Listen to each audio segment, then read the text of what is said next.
যাকে আমি জীবন দিয়ে ভালোবাসি, সে আমার থেকে পালিয়ে বেড়াচ্ছে 6 মাস হলো। খুঁজে পাচ্ছি না।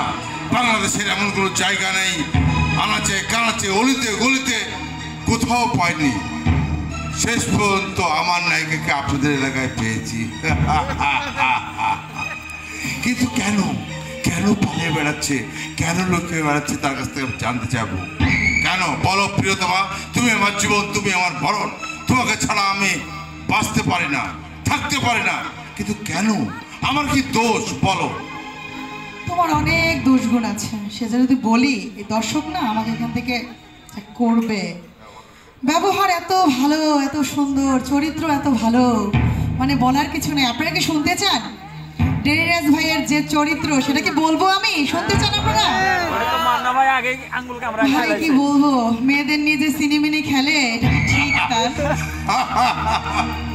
এটা চোখ পড়তায়, বাস্তবতা না। শোনো, তোমাকে আমি ভালোবাসতে পারি যদি তুমি ভালো হও, শয়তানি বদমাশি এই গুন্ডামি সবকিছু ছেড়ে আসতে পারো তাহলে। আর তোমাকে আরেকটা কথা বলতে পারি, তুমি যে ইয়েতে আছো, তুমি তো একটা জানোয়ার, তাই না? এবার হাসি দেখেন ভিলেনের।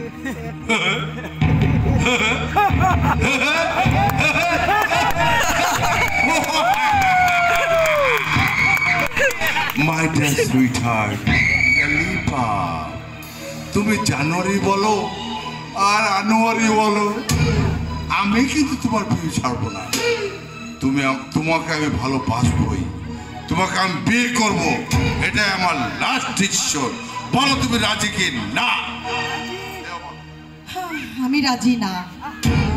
তুই যে শয়তান, বদমাইশ, হারামি, সব কিছু। তোকে আমি ভালো কোনোদিনই বাসিনি, বাসবো না।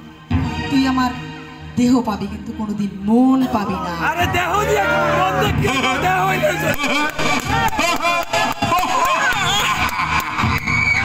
My dear sweetheart, Lalita, Lapilo, Beauty, Sweetie, আরাম জাতি, তোর মনের দরকার নেই, ভালোবাসার দরকার নেই, তোর দেহটাই আমার দরকার। ধন্যবাদ সবাইকে, কেমন লাগলো? ধন্যবাদ। এবার গানে চলে যাই।